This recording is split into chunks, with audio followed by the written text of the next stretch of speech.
Happy Monday. Welcome to all of you. Congratulations to so many of you who may be celebrating graduations and the end of the school year for so many of our young people. Unfortunately, we begin this week on a somber note as we mark yet another racially motivated mass shooting in this country. Our hearts are broken with the news of the senseless massacre just this past weekend in Buffalo, New York, and the hate behind it that has no place in this country. I'd like to welcome Michelle Nunn to the podium, who will lead us in our invocation as we mark this tragedy. She'll also lead us in the Pledge of Allegiance, and then Betsy Higgins will play the national anthem. Thank you.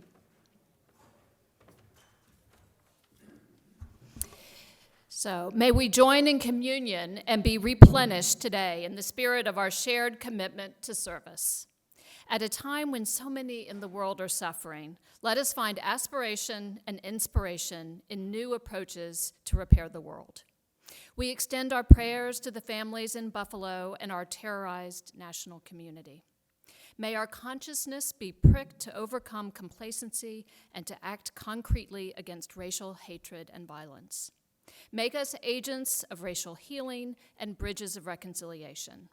Let us find heart in the solidarity on display from Poland to Moldova for those who are taking in the stranger, millions of Ukrainian refugees greeted with care and kindness. Embolden us all to extend this generosity from Syria to South Sudan.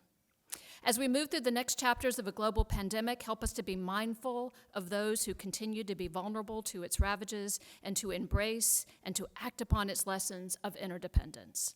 And as we break bread together here, help us to appreciate our bounty and not forget the surging hunger that confronts millions of people around the world, each one precious and deserving of dignity, security, and hope. Amen.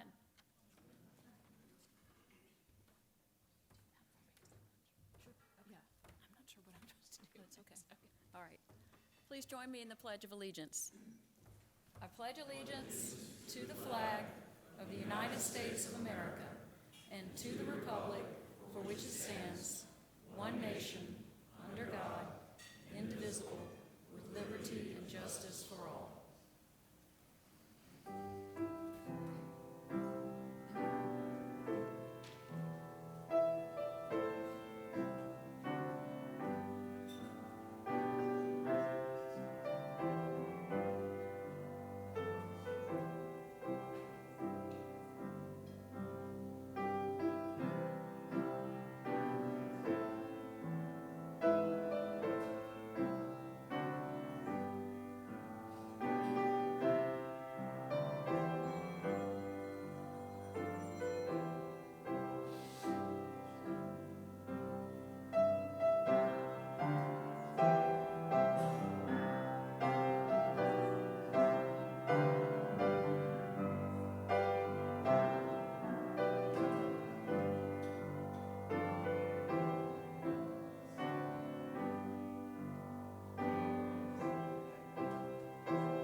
Thank you. Enjoy your lunch. I have to say that last week's spring cocktail at the Botanical Garden was absolutely one of my very favorite events of this entire Rotary year. We had several hundred Rotarians welcoming new members, enjoying warm friendships, making new friends. It was just a beautiful night in the garden. My favorite part, though, by far, as I look back on the evening, was seeing the diversity of the group that came together that night. It was diverse across all aspects of age, race, gender, profession, and it gave me this glimpse that Atlanta Rotary is more and more becoming the kind of club that is reflective of the great city that we are a part of. I am so proud of that. And these are certainly the ties that will bind us all together to do great things for the city, and to start to turn around the kind of behavior that we just mourned at the beginning of this program. So thank you all for that wonderful evening together. It was just truly special.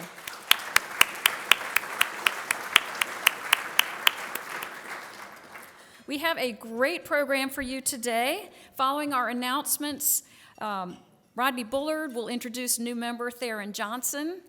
And then we have a series of very important Rotary awards for our members, and you will hear from several of them. Our featured speaker today is Dr. Wayne Koff, who will be introduced by Ambassador Mary Ann Peters. You are in for a real treat.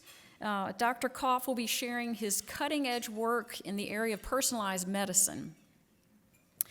A warm welcome to all of our guests. We have quite a number of them. I would invite each of you to please stand and remain standing so we can welcome you at the very end with a round of applause. First, we have two visiting Rotarians, Mark Meltzer from the Buckhead Club and Neil Shorthouse from the West End Club. Mark is a guest of Bob Hope, and Neil is a guest of Julius Coles. Also, Trey Lochran, guest of John Yates. Renee Allegria, guest of Bob Hope. Kathy McKay, guest of Marcia Bansley, here from Utah. Dr. Pavle Zelik, who is here all the way from Serbia. He is a visiting fellow at the Emory Public Health School of Public Health. Two guests of Deepak Raghavan, who are Savitri Rao and Deepak Rao. Andrew Bailey, guest of Clark Dean. Dr. Margaret Offerman, guest of Russ Medford. Haley Allison, guest of Gretchen Corbin. And that concludes our guests. Welcome to all of you.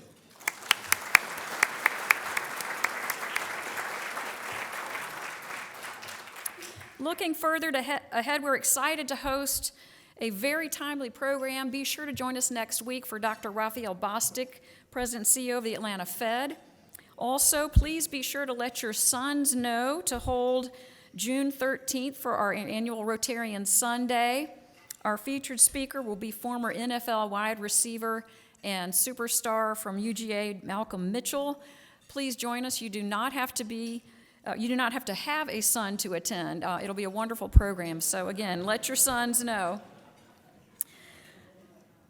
Service, as you know, is at the heart of our Rotary mission, and I'm also pleased to announce the return of our annual club service day following its hiatus during COVID. On Monday, June 6th, we actually have two different service options for you, both of which support our strategic initiative in the area of early childhood education. Our first opportunity will be with the Mayor's Summer Reading Program, where we'll have a chance to read and do a craft with one of 6 pre-K classrooms. The second opportunity is a beautification project for the Sheltering Arms Child Care Organization, and this will include building benches, painting libraries, and potting plants at 5 of their different locations throughout the city. You should be receiving later this week an email that will have all the details, and I encourage and urge each of you to please sign up for one of these exciting service opportunities that are so much at the heart of what we are all about here at Rotary. Congratulations also go out to Rotarian Chris Womack, who's being honored by the Atlanta Business League as the Herman J. Russell CEO of the Year. This will be an event on May 24th at the Business League's 43rd Annual CEO Awards Luncheon. And finally, a reminder to please be sure to vote in the upcoming primary on Tuesday, May 24th. Early voting continues through the end of this week. This Friday, the 20th, is the last day, and it's open from 9 a.m. to 6 p.m. There are all sorts of locations around the city. So please, please, please vote. I'm now pleased to introduce fellow Rotarian Rodney Bullard, who will introduce our new member, Theron Johnson.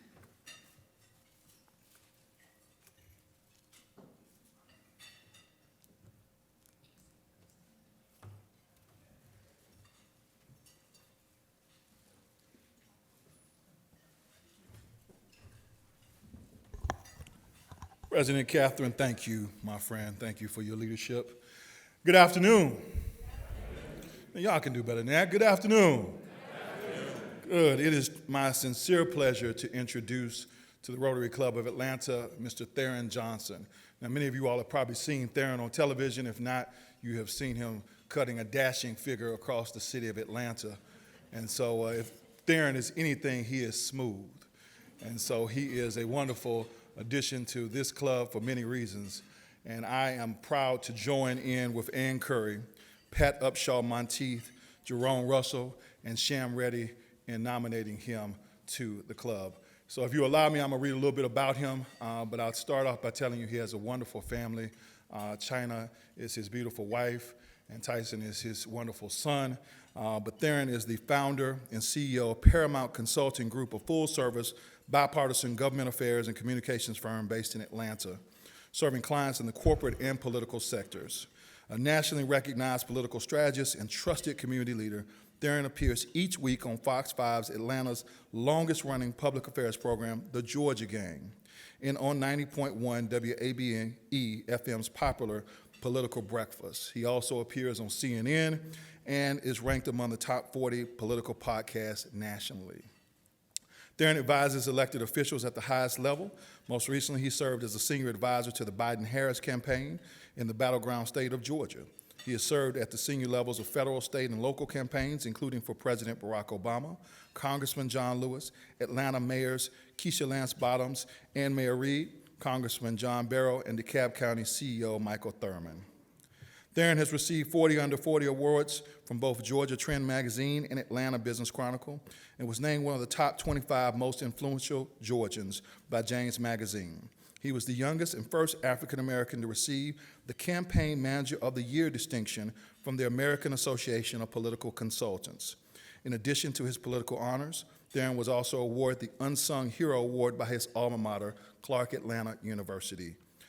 And so Theron is a number of things. Theron also has started most recently as an entrepreneur, in addition to these efforts, a company called Authenticity Media Buy with former Mayor Shirley Franklin. So it is our pleasure to bring this Renaissance man into the club, so thank you. Thank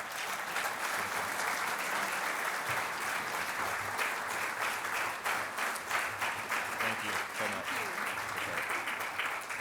Theron, welcome to Atlanta Rotary. So excited to have you. I know your smooth presence will take us all to a higher level, and really have enjoyed getting to hear you on the radio, and so excited now to have you among all of us as a member, and welcome to you. Thank you. Thank you.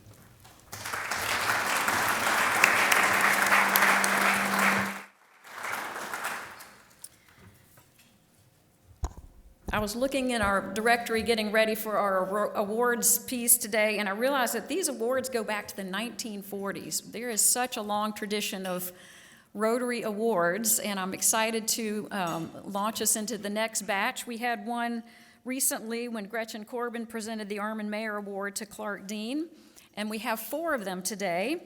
I will begin by introducing Jim Reed, who will do our first award, and rather than introduce each of the successive presenters, I'm going to list them now. After Jim, you will hear from Martha Brooks, followed by Billy Levine, and then Helene Lawless will be the last presenter. So welcome to all of our award presenters.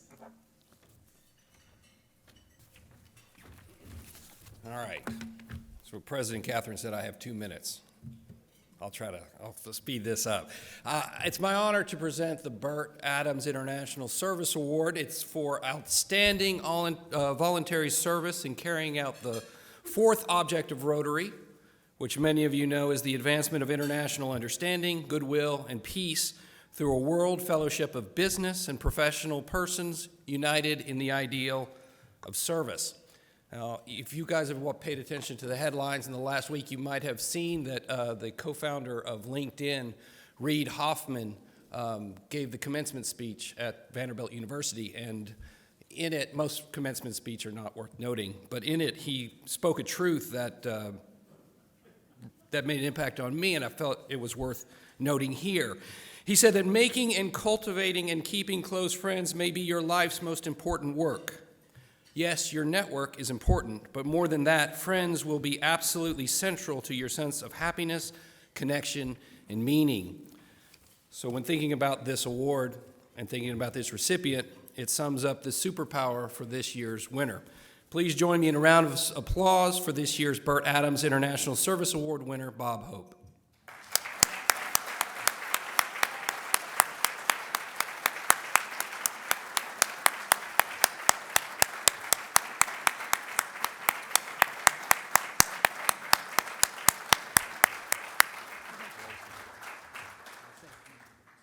Now, you all, of course, we know that Bob performs a lot of service and sits on a number of boards. You may even know that Bob is pretty much hitting the cycle for all the awards available in this club. He's won the Fred Hoyt Hospitality Award, the Armin Meyer Community Service Award, the Ivan Allen Club Service Award. I think he actually got Perfect Attendance Award last year, and he's won the Bert Adams International Service Award previously. What you may not know is that Bob was actually on the selection committee for this award. But Bob was the only member of the committee who did not select Bob to win this award. Other than that, it was unanimous. I don't know how he won all the other awards, including the District 6900 Rotarian of the Year or the International Rotary Award, but this award he won legitimately for the work that he's doing now. Of course, he is the lead fundraiser and supporter for the Honduras trip, which many Rotarians and others join. He also started and remains on the board and is probably the lead fundraiser for the Honduras Alto Valley Education, the HAVE Foundation that supports that effort. And if that were not enough, he also managed to help his fellow Rotarian and friend David Allman with his service trip to Nicaragua. For that and many more things, congratulate Bob Hope for this year's International Service Award winner.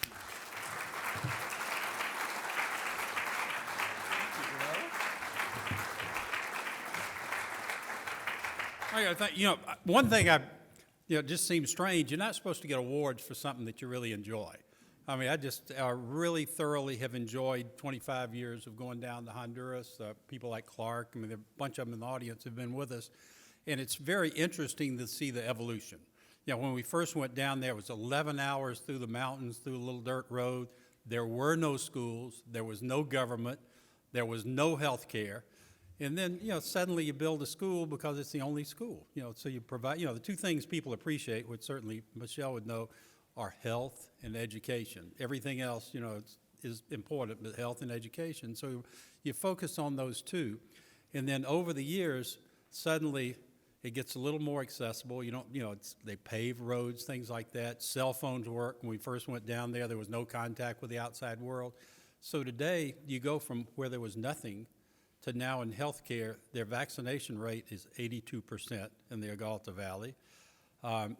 Education, every kid who gets out of those schools pretty much gets a college scholarship. And you see it evolve, and what you realize, you evolve from where they really probably needed your help. They didn't have any, here we get government support for schools, healthcare. They had none of that in the beginning, and it was for them. Well, now when we go there, 60 of us, and it's for us.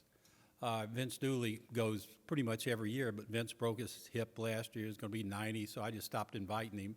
And he called me a couple of months ago, and he said, Bob, you haven't invited me for the next trip. When is it? And I said, it's March 4th. And he said, I've got to go. He said, that's my annual reset for happiness. He said, I got to go down there to find happiness again. So if you want to find happiness, March 4th, come with us. Thanks. Thank you.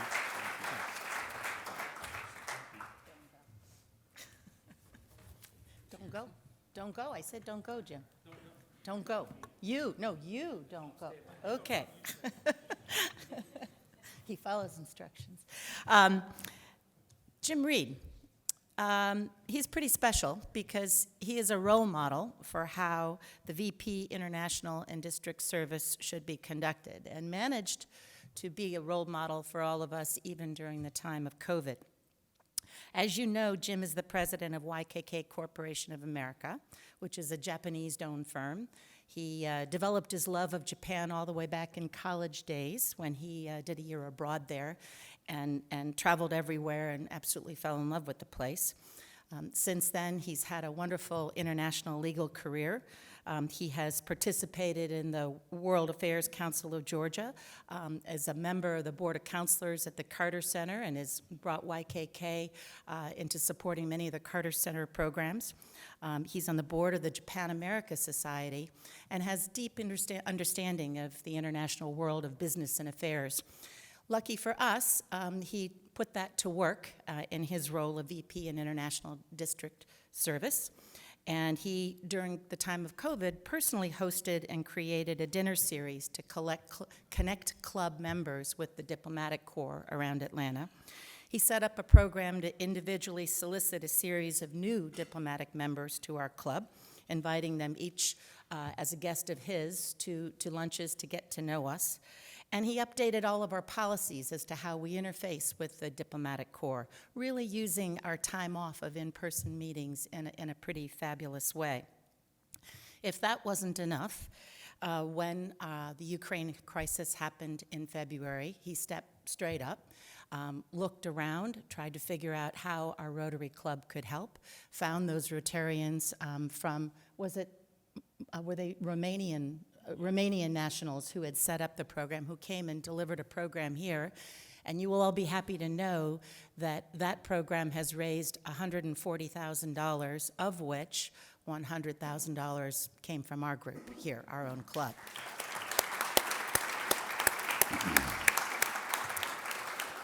All of this, and he also personally hosted our Australian Rotary scholar, Sagar Badva, and helped Gina and the Charitable Foundation launch a sponsorship program here in Atlanta that was a parent-child success scholarship for a local low-income child.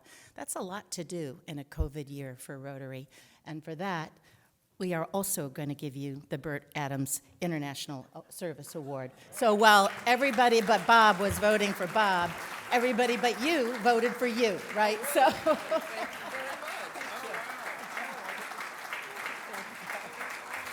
That's awesome. Thank you, Jim. Thank you, Jim. That's quite a surprise, and since Bob took up all our time, thank you.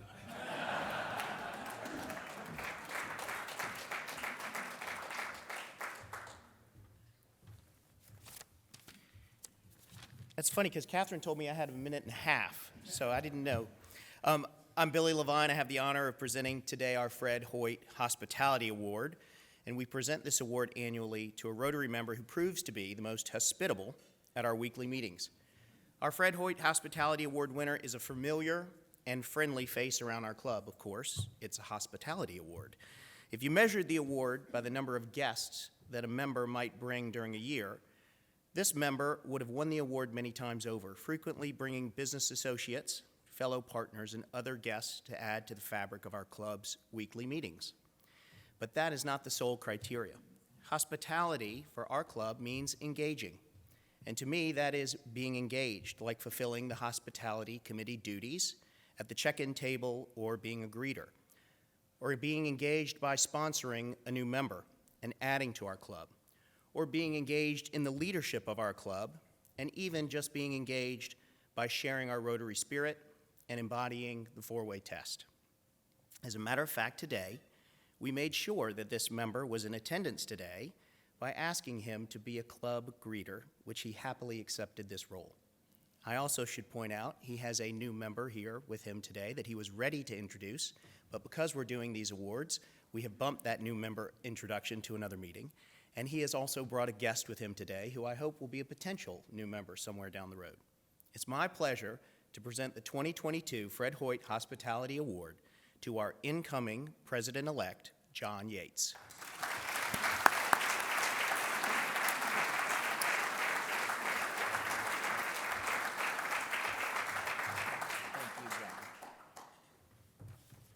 Billy, thank you very much. I got the email, too, to make sure to wear the blue shirt and red tie, according to Billy.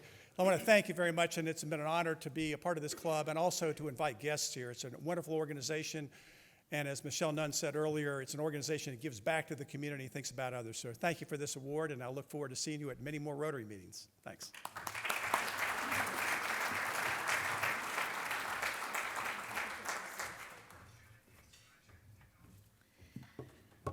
I'm so honored to be able to present this year's Ivan Allen Award, which is presented to the member performing the most outstanding club service for the year. Ivan Allen was one of the founders of our club in 1913, and in his name, we recognize those who go above and beyond in service to the club. The Ivan Allen Club Services Award Selection Committee is chaired by the Vice President of Club Service. But what to do when it is the Vice President of Club Service himself who is most deserving of the award? Well, what you do is you allow that Vice President of Club Service to schedule a meeting, and you allow him to distribute the nominations to those of us on the committee, and then just at the last minute, you disinvite him to his own meeting. It is with great admiration that I tell you just a few of the contributions that Billy Levine has made to this club. And this year's service is just part of a journey of continuing service over the last several years. Billy has had outsized impact far beyond the titles and the roles that he has held. Billy's been a club leader for years. Adrian Cronia comments on when he was leading membership how Billy thoughtfully engaged on every candidate, really using the lens of focusing on the history and traditions of the club. As I chaired membership last year, Billy was a godsend to me. Billy served last year in the dual roles of both being club secretary and head of the membership pre-screen committee, which if you don't know what the pre-screen committee does, it is constant, it is hard work, and it's a thankless job focused on maintaining the integrity of our membership and our member candidates. I can't count the number of times that I called upon him at 9 o'clock at night for a phone call or a Zoom meeting that he made himself available for as we charged forward in membership during the pandemic. Then, at the end of that, each month he carried forward those members who were full committee approved to the board, so as in his role as doing the board readings as secretary of the club. And then comes this year, where we were charged with Billy taking the reins around maximizing member engagement, coming back from after COVID. Another outsized impact for sure. We're all familiar with and we celebrate our new Rotary on the Road concept, where we had the opportunity to go to Mercedes-Benz Stadium and have a fantastic meeting at the Norfolk Southern headquarters. So many of us have raved about the experiences of our small group dinners, and you may not be aware he also spearheaded an effort of outreach during the time when we were away this past winter, reaching out to members who were not engaged, finding out why, learning about what it is we could be doing different as a club, and inviting them to return to the club. This multi-year track record of service above self has made, well, this is what I will say. It made that meeting that he wasn't invited to actually a pretty quick meeting. So please help me in recognizing this year's Ivan Allen Club Service Award recipient, Billy Levine.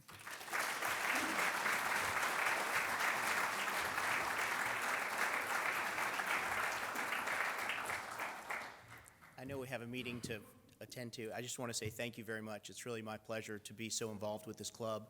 It goes back to the days when my father was a member and I would join for Rotarian Sundays, and it really is a privilege to be involved in such an incredible organization. Thank you.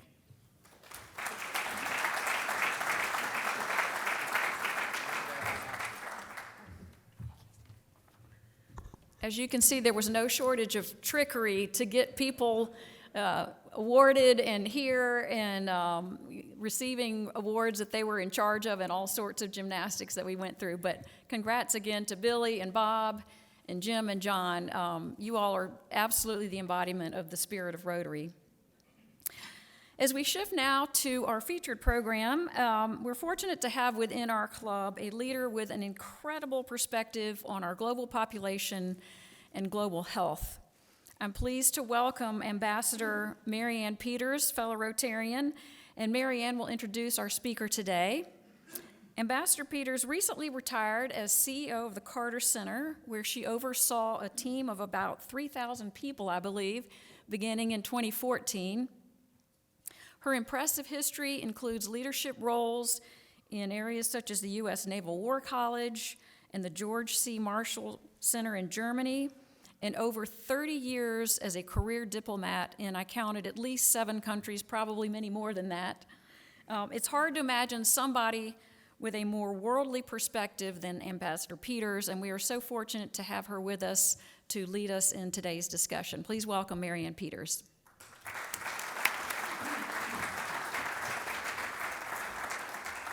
Thank you, Catherine. Good afternoon, everyone. It's my pleasure to introduce Dr. Wayne Koff, our speaker this afternoon, who traveled from the Research Triangle in the Raleigh-Durham area to be with us today.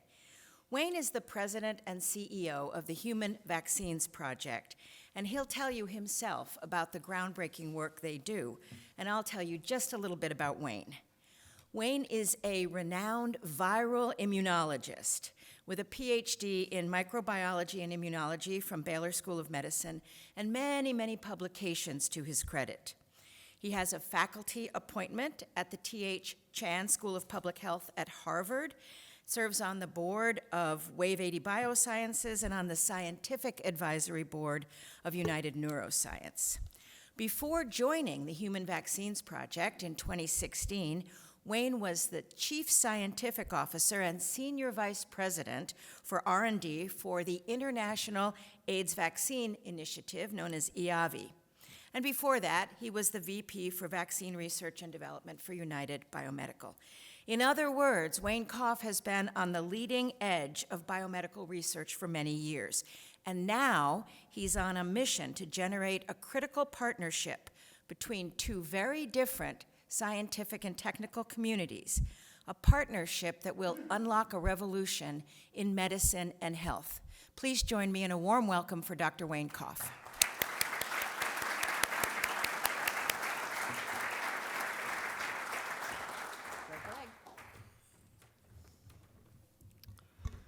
It's wonderful to be here.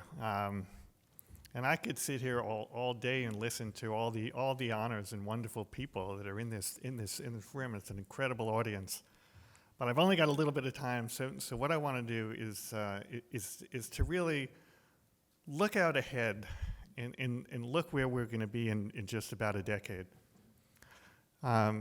So I'm going to begin with a cartoon here, and I think that we've all been in this situation where each year, each of us has a doctor's appointment, and we walk into the doctor, and he or she, checks us out, and we get back a lot of numbers on our creatinine and bilirubin and things we don't understand at all. And so just about a year ago, I asked our doctor, "How's my own immune system doing?" And she looked at me like an alien. And she said, "We don't have anything to test." And this is the problem. Everybody's immune system is unique. It's from our parents, it's from where we live, what we've been exposed to, what we eat, et cetera, et cetera, et cetera. And it's a complex type of a system that we just haven't been able to wrap our arms around. And what we really, really want to know, and COVID has highlighted this in spades, is why do some people end up doing a lot different than others and a lot better? And so in the last 18 months, we've seen billions of individuals now exposed to a novel virus. And some of us have remained asymptomatic, and some of us have gotten a mild disease, and some of us, unfortunately, have gotten a severe disease and hospitalized and deaths. And we just passed 1 million deaths in this country. We don't understand why. And so our problem here, and it goes well beyond infectious diseases. It goes to all the cancers that inflict us, Alzheimer's disease, autoimmune diseases, etc., is that the human immune system is at the core of the blocking of all infections, prevention of all diseases, and control of all diseases. And until now, we haven't had the tools to really even begin to understand it. So about a half a dozen odd years ago, after I failed and failed and failed over and over and over again in HIV vaccine development, I finally realized, and we as a team finally realized, that we understood a lot about HIV, but we didn't understand really anything about the host. And so that was a paradigm shift in our thinking, and we launched the Human Vaccines Project, which is really attempting at the molecular level, I'm not going to get into a lot of science here, but at the molecular level, understanding how the human immune system works. And we realized early on that there is not a single institution that is going to solve this problem. It has to be a global consortium. And that's what we've begun to set up with the best of the academic labs all over the world, industries, all of the vaccine companies, et cetera, a number of the governments and NGOs, et cetera, as a partnership. And the first thing we wanted to do is ask the question, is this feasible? So we had to go ahead and we use our licensed vaccines, the hepatitis B and the influenza vaccines and others, and tested hundreds and hundreds of individuals, comprehensively analyzed them, and actually reached a conclusion that eventually it will be feasible to understand how the human immune system is working in each individual and shift the individuals in a positive direction. But Einstein has told us that if you keep on doing the same thing over and over and over again, you're never going to make it. And we reached a point about a year ago that we had an unprecedented scale of data. We couldn't understand all of the data that we had. And so again, we had to think outside the box. And as I look around the audience, I see a number of people who would have seen the old Olympics in 1968, and the high jumper who revolutionized that whole field, where he was a scrawny kid, and he tried the old-fashioned way to get over the bar, and he couldn't get over the bar in the old-fashioned way. And he realized if he turned around and leaped off his one leg and went over the bar in the opposite of the direction, he could surpass everybody else. And that transformed his field. And what that we want to do here is transform the immunology field. And so if you think about it, over the last 100 years or so, we've had a couple of innovations that have really transformed everything. The Apollo moon landing opened up our cell phones that we have now, our laptops, et cetera. It began a revolution of the computer industry. The internet came along and transformed everything we do in terms of e-commerce and opened up the windows of social media, et cetera, et cetera. And the Human Genome Project that we kind of are modeled on transformed everything we are doing now in terms of the biomedical research. And the project began actually as an idea in the late 80s when a group of people posited the idea that if we could sequence our genome, our whole genome, we can open up the doors of individual medicine. And at that time, they had the tools to just begin the journey, and they had to build the tools as they moved along. And it took about a decade, and it took a couple of $2 billion. But they succeeded, and they sequenced a human genome, which is relatively small in the context of what we're talking about here. Our immunome is billions of times larger. And it's the constitution of the genes and proteins and cells in the body that are the constitution of the human immune system. So how do we go about this? What is the innovation that we have to bring to the table? And as Marianne has introduced, we're at the convergence now of AI and human immunology. And this is going to give us the opportunity of really understanding how the human immune system works and shifting the whole paradigm as we go ahead. As we've seen in a range of industries, as disparate from investment banking and climate, imaging, et cetera, AI and machine learning is revolutionizing the world. But what we're talking about here is to take a drop of blood from hundreds and hundreds of thousands of individuals across the globe and comprehensively analyze the individual's immune systems with tools that we had never had before. I'm not going to go into the details of what we're able to test, but in essence, we can test everything about the human immune system now in a single drop of blood.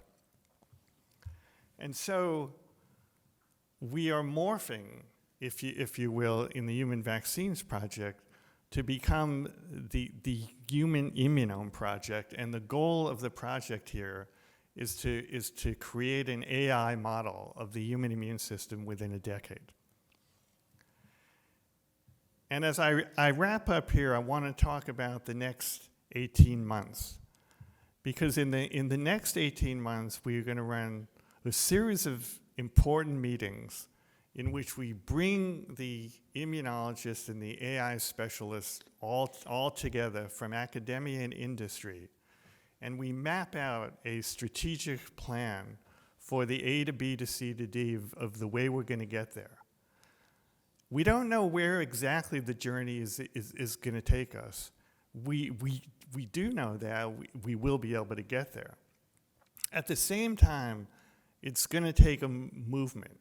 It's going to be outside of science. We need the help from all of the industries in the business now to build a case, to build a call to action, if you will, and get us over the next hump in the next 18 months. And if we're successful, it's going to revolutionize all of human health. In the biomedical research space, it will be a Rosetta Stone, if you will, for the next generation of scientists.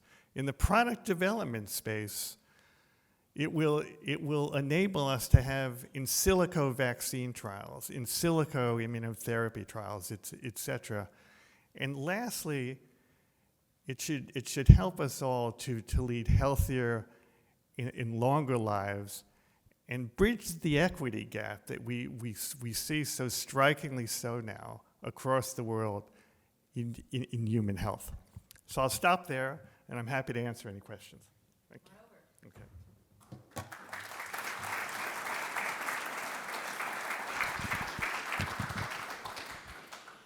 So, Wayne, I want to follow up on something you said that I didn't understand and maybe others didn't, but I'm going to preface it. You talked about in silico trials, which I didn't understand, but I want to frame this question because I've also heard you say that we, the human race, got lucky with the rapid development of the COVID vaccines because, if I got this right from what you said, the COVID molecule is particularly easy to attack.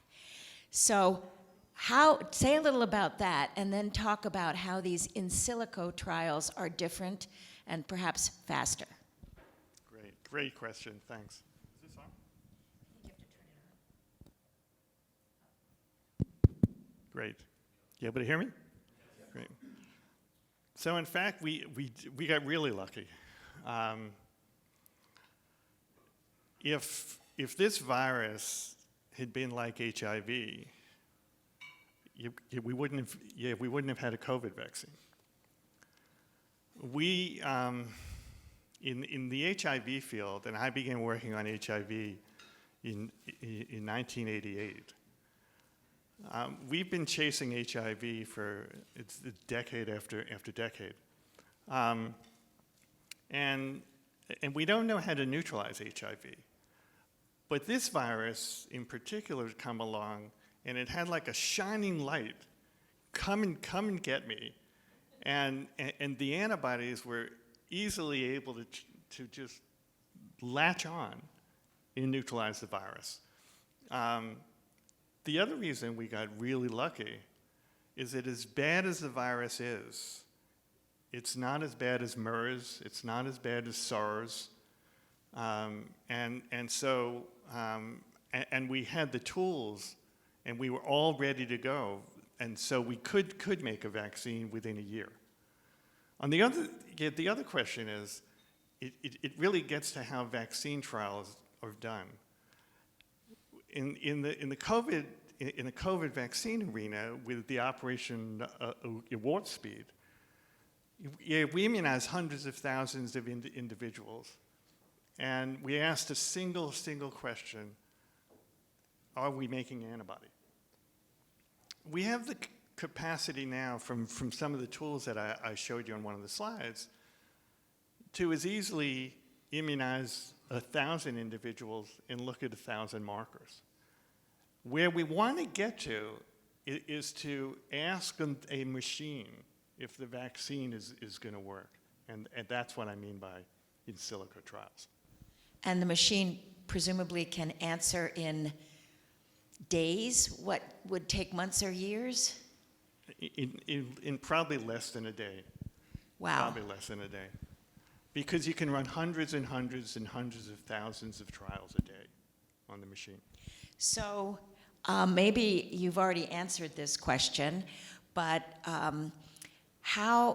let's just say that we get lucky again and the next pandemic doesn't strike until the immunome has in fact been mapped, so in 2032. How will that protect us better from the next pandemic?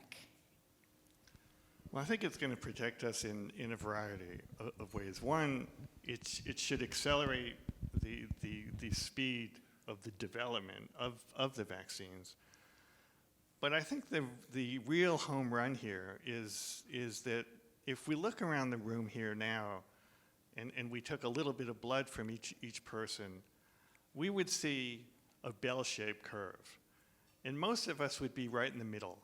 We've got a pretty good immune system. If we get a cold, we're not going to die. But there's a subset of people whose immune system is really suppressed, who need to get an extra booster or two. And there's also, on the other side of the coin, individuals that have the overheated immune systems and have one autoimmune disease or another. And so we want to try and bring everybody into the middle, and that's what we're going to have the capacity of doing. We can't really do that at the moment because the immune systems are so individualized. Thank you. I have one more, again, related question that you may already have answered.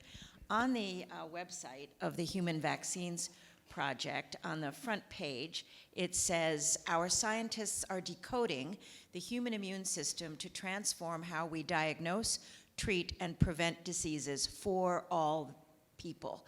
Can you talk a little bit about global equity? Because, of course, we've seen a serious lack thereof in the distribution of the COVID vaccines. Yeah, this is a really, really critical issue, and it's an issue that is close to our heart. In one of the programs that the Vaccines Project is working on is in the maternal infant health space, where each year millions of infants are still dying, unnecessarily so, because there isn't the prenatal care, and there isn't all of the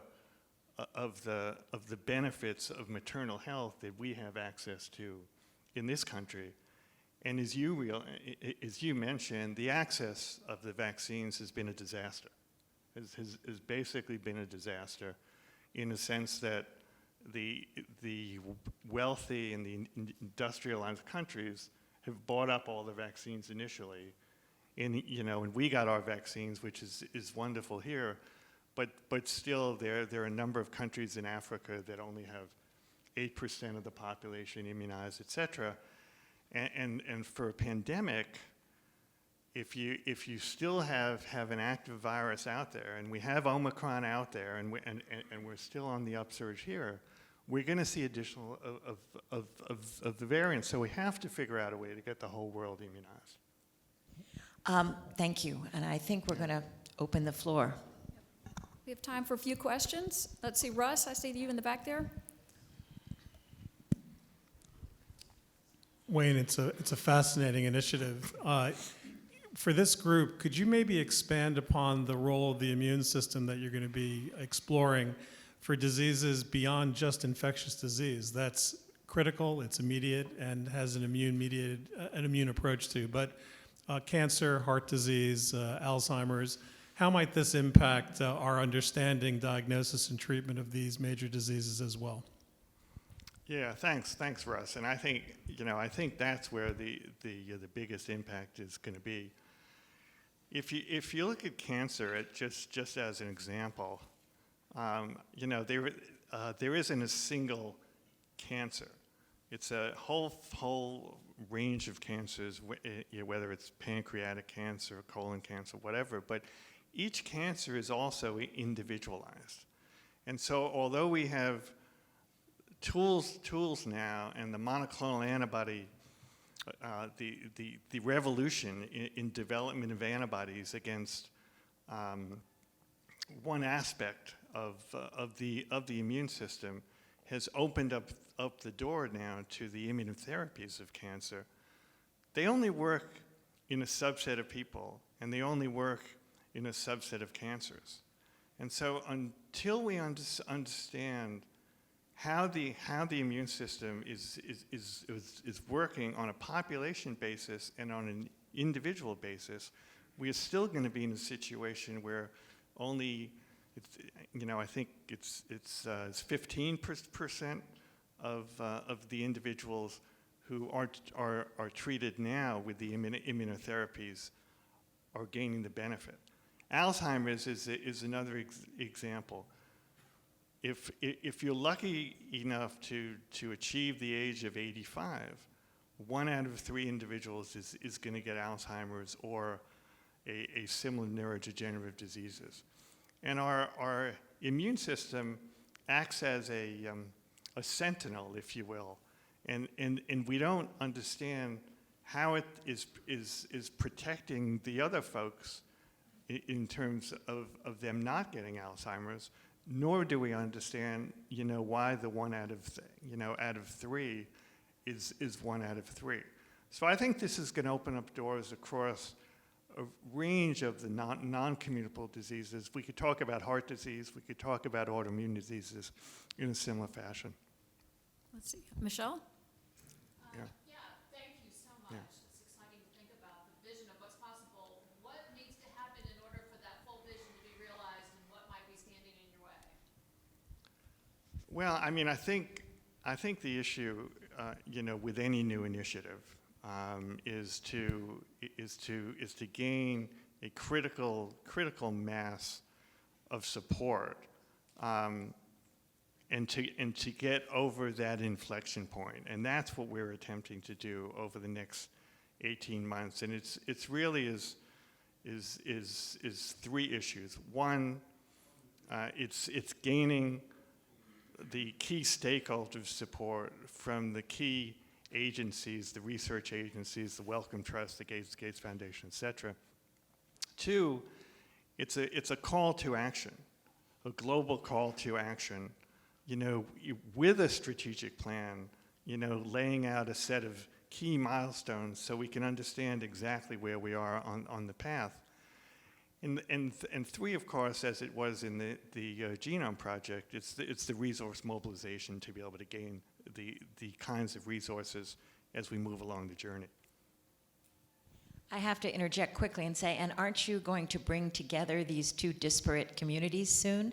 Well, in September, we're going to have a meeting of the leading immunologists of the world and the leading AI specialists. And most of the AI specialists are from industry, and most of the immunologists are from academia. And we might as well be at a WHO meeting because they speak completely different languages. We might as well have the headphones on and translate.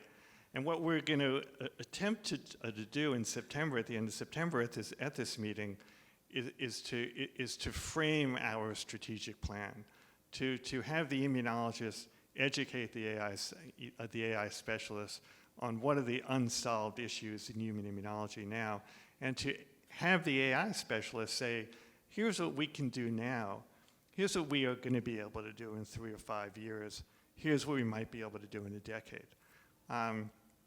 AI is changing everything, as you know, and I'll tell just one last anecdote. Alphago is the AI program that has beaten all of the champions of the Chinese game of Go. It did that because it was trained on 150,000 of the games of Go, and it learned all the moves, and it was able to beat the champion. 18 months later, AlphaGo 2 taught itself. It didn't have to have all of the data. It taught itself, and it beat AlphaFold 1. So unfortunately, our brains have probably reached a point of we're not going to get a lot better, but these machines exponentially are getting better, and it's the merger of the two. It's the creativity of the human brain and the firepower of the machines, which is going to get us over the hump. Dr. Koff, thank you so much for your life-saving work, and to you and Ambassador Peters, Well, thank you so much. It's a pleasure to be here. Thank you. Thank you. Thank you all again for being here with us, and we look forward to seeing you next week with Raphael Bostic. Have a great week.